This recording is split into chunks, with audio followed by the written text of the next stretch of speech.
What is going on, everybody? Lamont here. Today, I'm going to play part two of my conversation with Victoria Drain.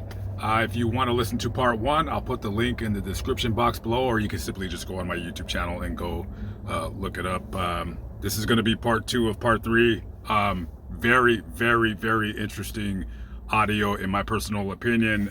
Kind of gives you a bit of an insight into a man who basically became a murderer from his surroundings. So without further ado, the making of Victoria Drain.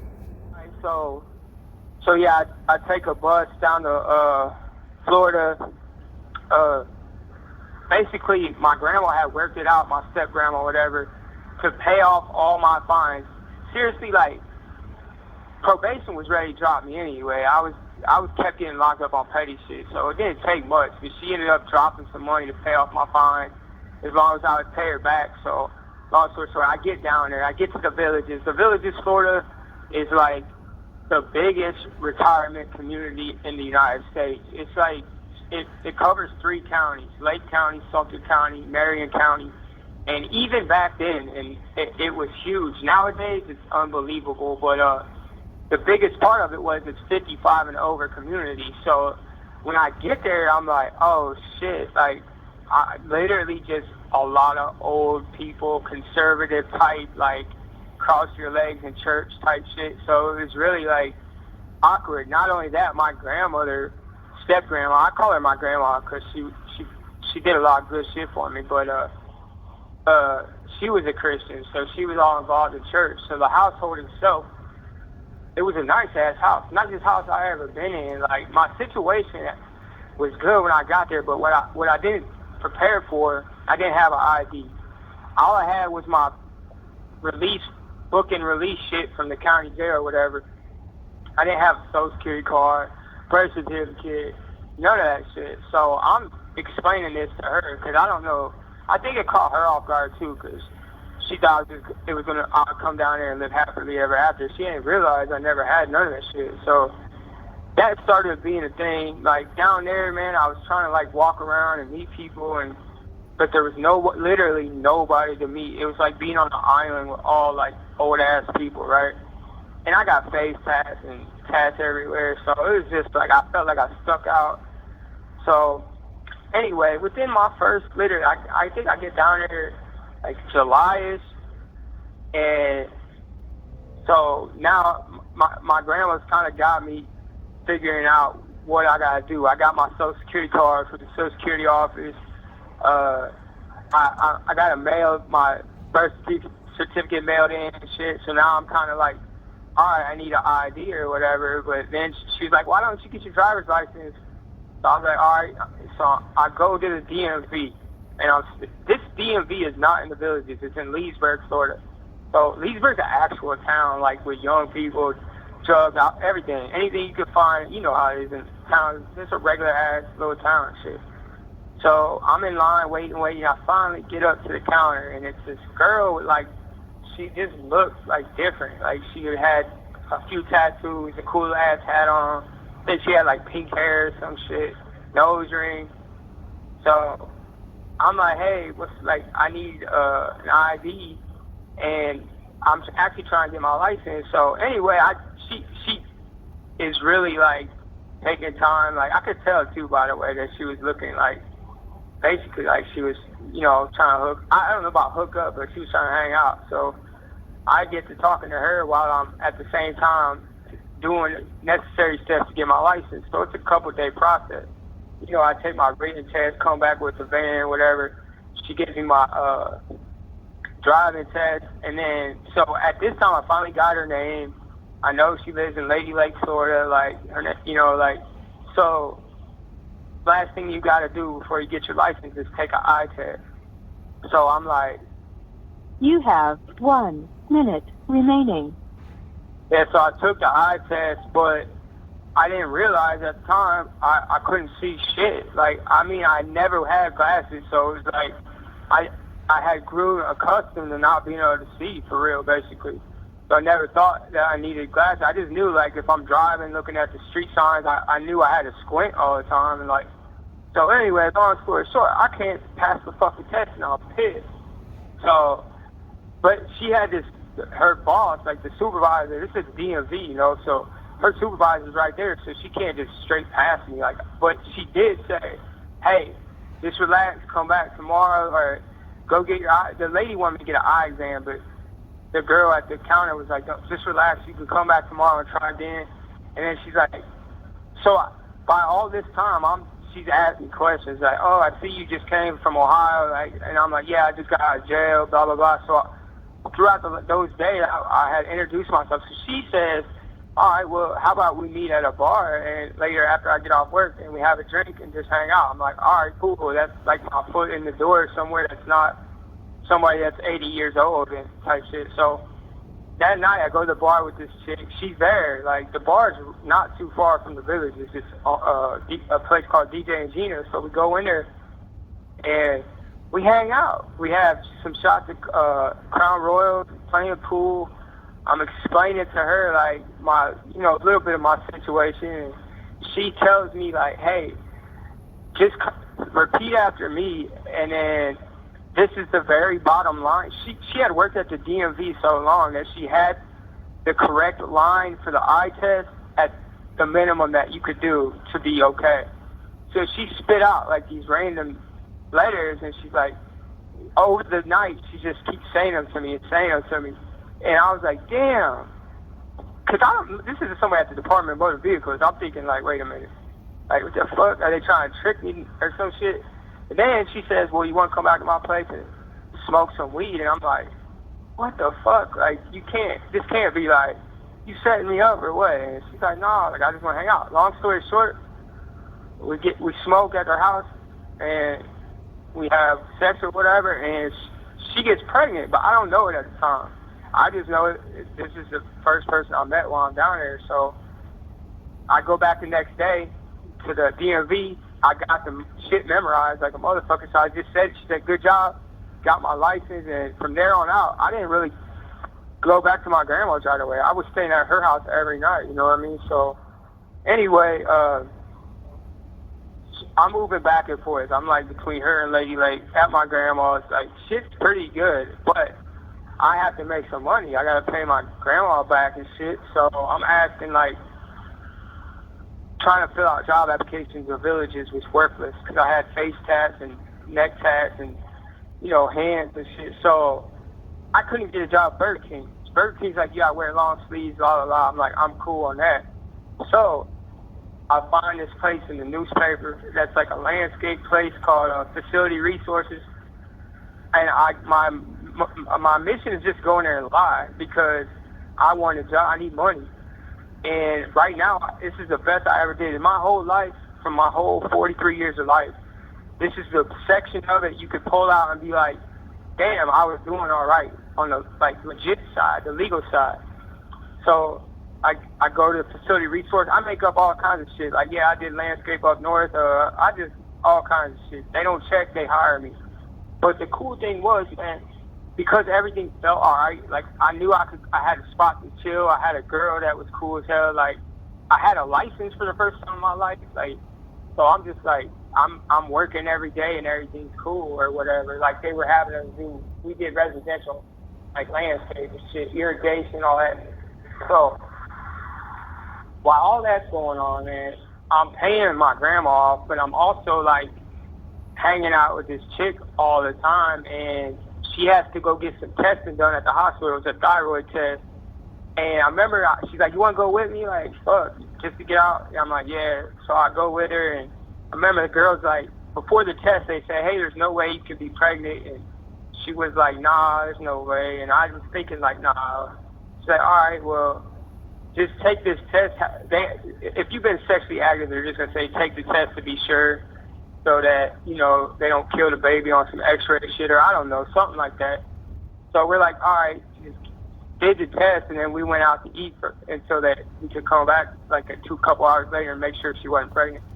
It was a blood test. So we're eating at the restaurant, and she gets a phone call, and they tell her she's pregnant. And I could tell, I swear to God, like I can't hear the phone call, but I could see her face.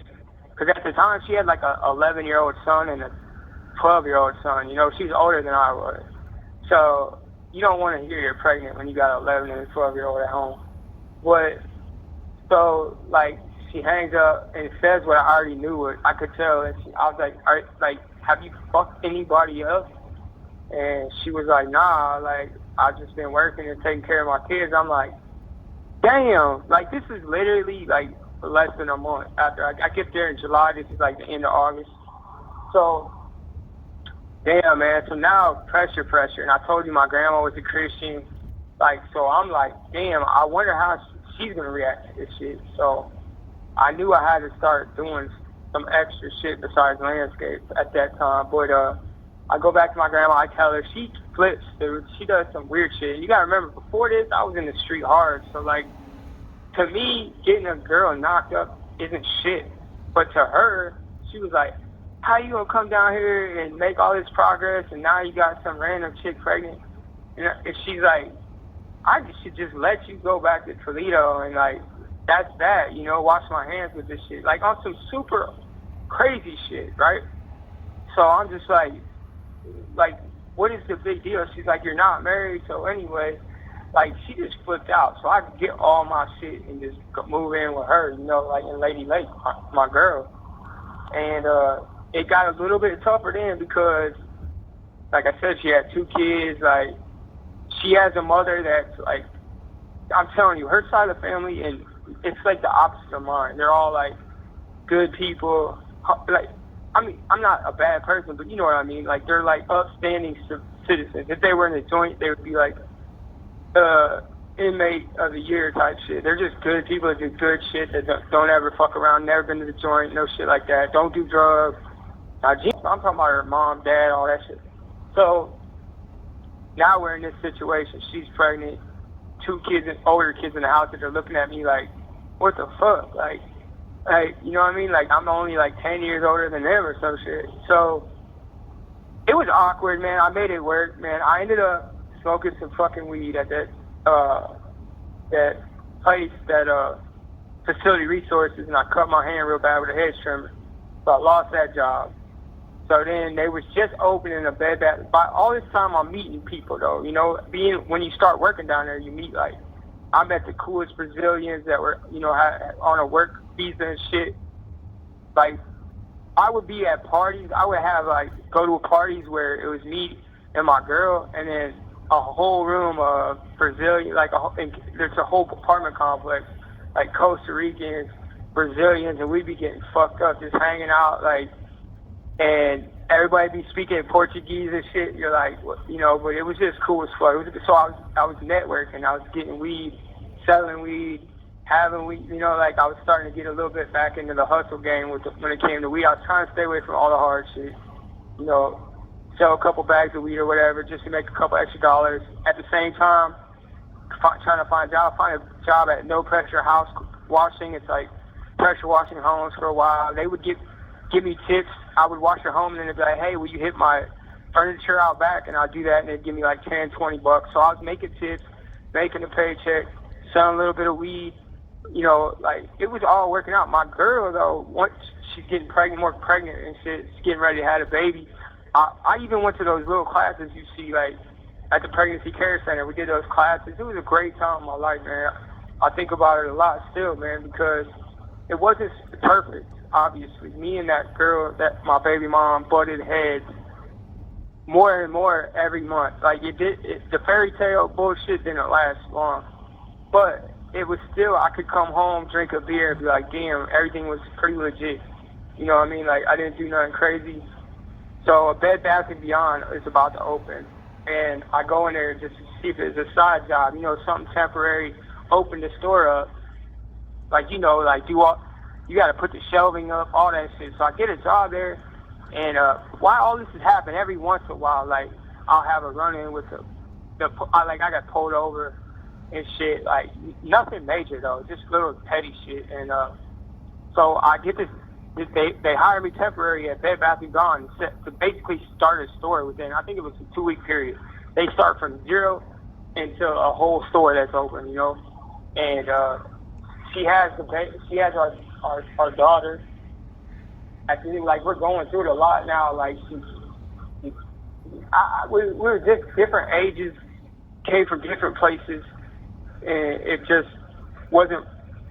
The relationship was really on rocky, man. And like I was mostly at fault now that I'm older, but I brought up the Bed Bath and Beyond. So like after you're there 2 weeks and everything's set up, they have a pizza party to celebrate the day before the grand opening, and they'll be like, hey, we're only a very select few of y'all are gonna get hired in. Like we're gonna call you in one at a time. Please don't share if you get hired or not, so we don't have no hard feelings. But just to let y'all know, most of y'all got to go. So they called me in there. I'm a felon too. Like I'm a felon, tattoos, Bed Bath and Beyond in the fucking villages. Like there's no way. They call me in like, look, dude, you're like the hardest worker here. Like we want to hire you, but just don't tell anybody. You're gonna be working in the back, like doing like the receiving and shit, the trucks and UPS trucks and all that shit. So I'm like, what? Like, and this is good money for me. You know, it's legit good money.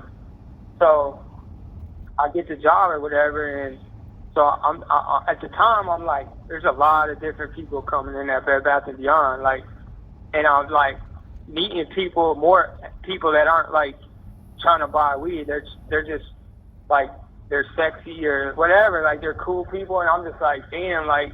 So long story short with that, man, I ended up like, dude, because it was a lot of women there and like older chicks that work in cash register. Anytime they had like a Linens and things right down the street.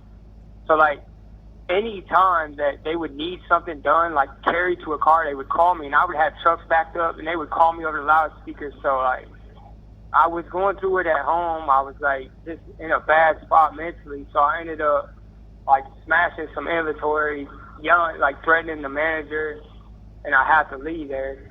My daughter's probably like 6 months old, and shit just was falling apart. I was cheating on my baby mama with different people. So, like, she kicks me out, and I'm like, shit, all right, like, if that's how you feel about it, like, and I leave. And she thinks I'm going, so, like, I'm like, all right, fuck you, I'm out of here. Keep all this shit. Like, we have gotten together. By this time, we had moved into a different place together. The baby had, you know, a room, the 2 boys and her, and I was just like, fuck it, and I left. And she thought I'm going to, like, in downtown Orlando, somewhere like that, but I drove right back up to Ohio, man. Me and my grandparents at that point had fallen out. Like, Gina's family is cool as shit. They weren't feeling me because I was not, like, the best role model for her 2 boys and shit. And it just like, so anyway, I come to Ohio, and I'm in Ohio like I'd say a couple weeks, man, and I get into it with my baby mom on the phone, and she's like, I'm like, man, fuck you, like just going through it, and she calls the police on me saying that I'm threatening to hurt her or hurt myself or some shit, whatever it was. The police literally show up at this house I'm staying at, my homeboy's house. And like, I'm livid, like, I'm 1,000 miles away, like, what are you here for? Like, I'm not, they're doing like, oh, we want to make sure, like, I'm cool, so they leave, and when they leave, I get in the car and I start driving, and long story short, man, they try to pull me over, but I gunned it and get in this high-speed chase and get 2 years in prison. So like, I get in this high-speed chase, it's all bullshit, like, I had these pills on me. I had like 3 X pills on me because I was at my homeboy's 21st birthday. And so the police are like chasing me. I'm calling my baby mom on the phone. All she can hear is sirens behind me. I'm like, bitch, you got me all fucked up. Like, even though it wasn't her fault, I was stupid back then. So like, I'm blaming her for everything. But I take these 3 X pills, like, fuck it, I'm going to jail, man, or dying. I don't know, whatever's happening. So they finally eventually get me over. They're like roughing me up, put me in the car. So my baby mom don't know how it ends. She just hears sirens and yelling and all this shit. So she's like freaking out, whatever. And I go to the county jail. I finally plea out the failure to comply with the signal officer, and I forfeited my vehicle. So this is my first vehicle. While I was working down in Florida, I had purchased my first vehicle, a Nissan Maxima and shit. Like, so I was like, damn, man. Like, so I go to prison in Ohio on some basically like chill shit. Like I only got 2 years to do.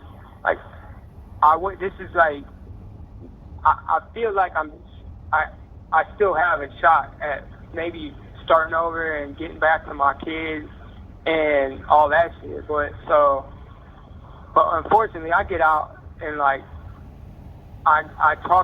this whole time I plan on going back to Florida and reestablishing a relationship with my daughter and whatever happens with me and my baby mom. What I don't know is she's with somebody. She don't tell me none of this shit. She lets me believe that I'm about to come down there.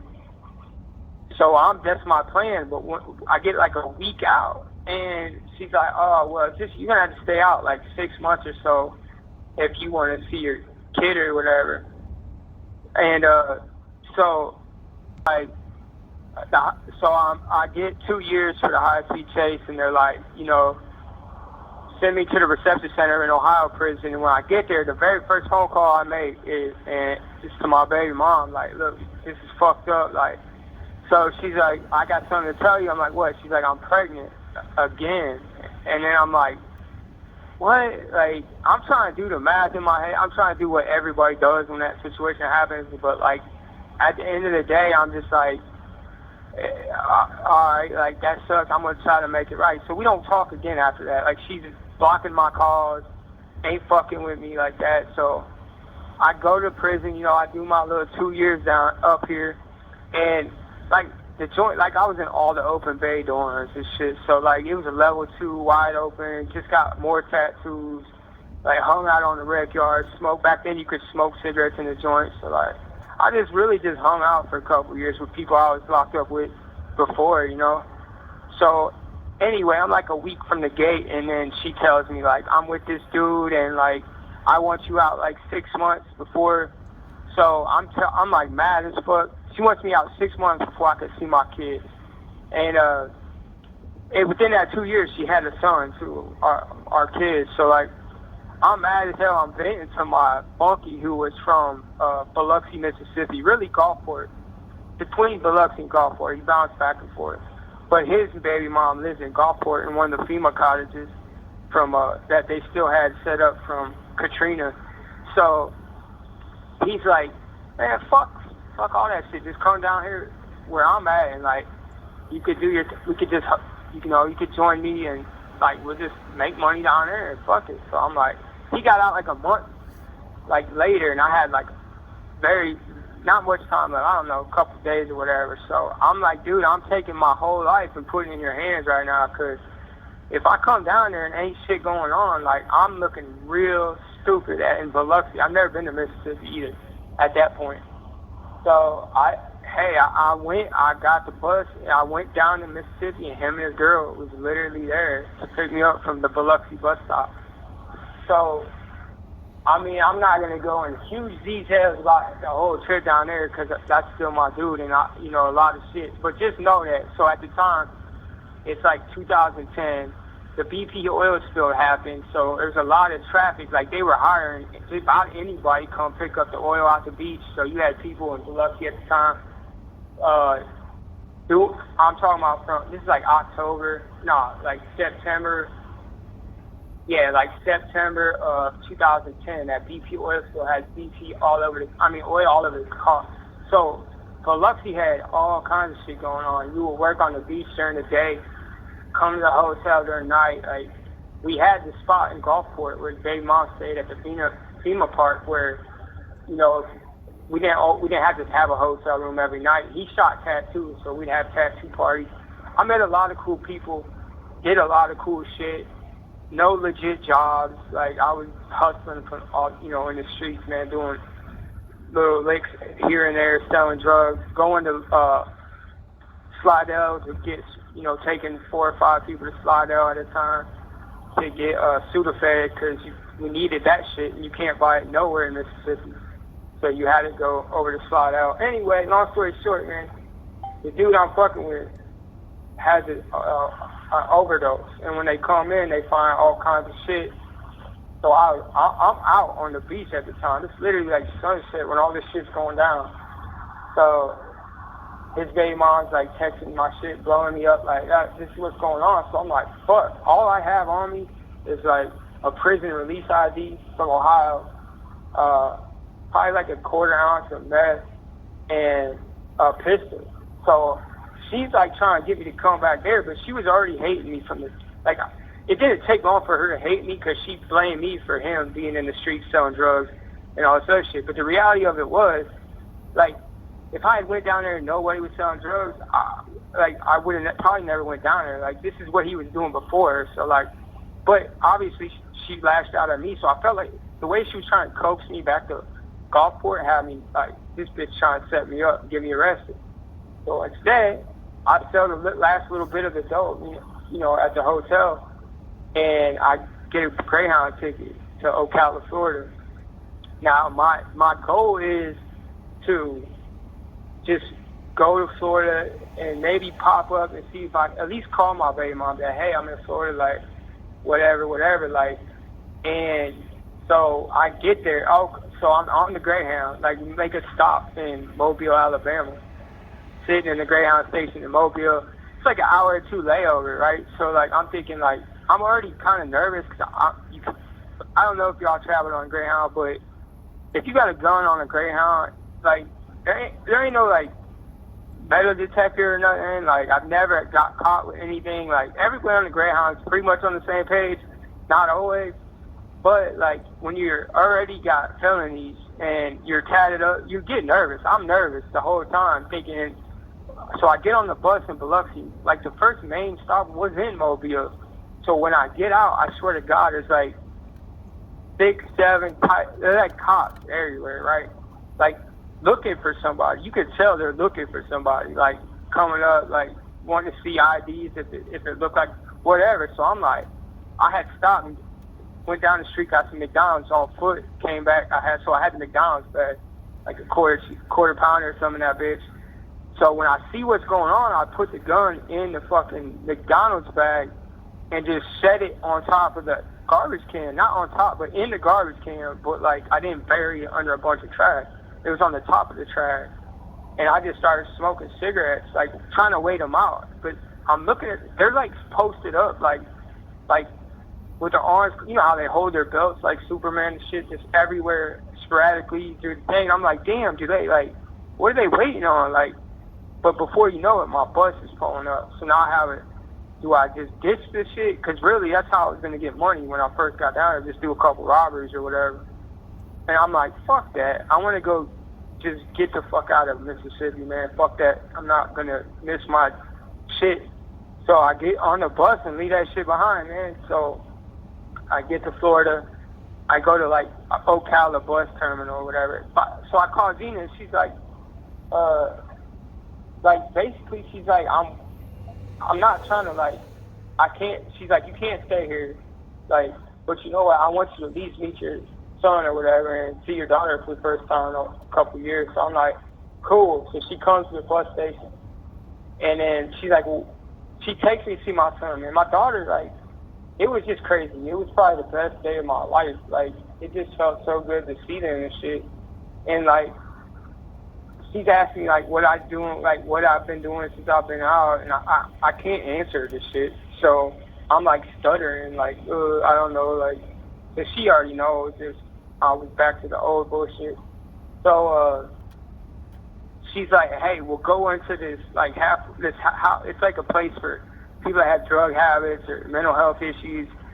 Basically, it's called Lifestream down there. She's like, you could get in there and just be straight for a little bit, and, like, you know, we'll make this shit, like, we're not going to be together, but we'll find you a spot, and then, like, you go to a halfway house, just basically sell me a dream or whatever. And I was like, fuck it, let's go. So I go to this live stream, I'm there for a little bit. She misses, like, a couple visitations or whatever. And I'm in Leesburg at some crazy place, like, in live stream and shit, trying to do right. But once she missed a couple of those things, I'm like, well, fuck, because you can't go outside. I needed cigarettes, I needed shit, but I couldn't have it because your family has to bring it to you. So I didn't have that shit. So I'm like, fuck it, I'm leaving this bitch. So it was like January the next oh no, so okay, the final straw was, so like they let me go to an outside meeting. It was Thanksgiving Day, and this is the last time to this day I see my kid. Thanksgiving Day, like 2010, I was me and a bunch of people went there and shit to this meeting. Like it was like an AA meeting or some shit, and she brought the kids, and I hung out, took pictures with them. Like still, like I said, to this day, it was the last time I've seen them this day, and I still got those pictures in my cell right now hanging up. While I'm saying this shit, I'm looking at the picture. That's like my favorite picture ever. But so she leaves and basically tells me, like, you know, that she could tell that, I don't know if she thought I was, like, she just foreseen that I wasn't gonna do any better. And you know what? At the time, she was right. I hated her, dude. At the time, I hated her. Now I can see that she was just doing what was best for our kids and her other kids, which is what I can't. You gotta respect that shit. But I was mad, like I said. So the next day, I leave that place and I walk all the way from Leesburg, Florida, back to the Villages. The whole time I'm like, I'm about to just rob a bank, fucking get on a bus and go back to Ohio. You know what I mean? Like I know I'm good in Ohio, back up to Toledo or Findlay or wherever. So I leave Leesburg and I go to the Villages, dude. And then it's a long walk. If you look, it's probably like I'd say 10 miles or something, 15 miles. So just walking that shit early in the morning.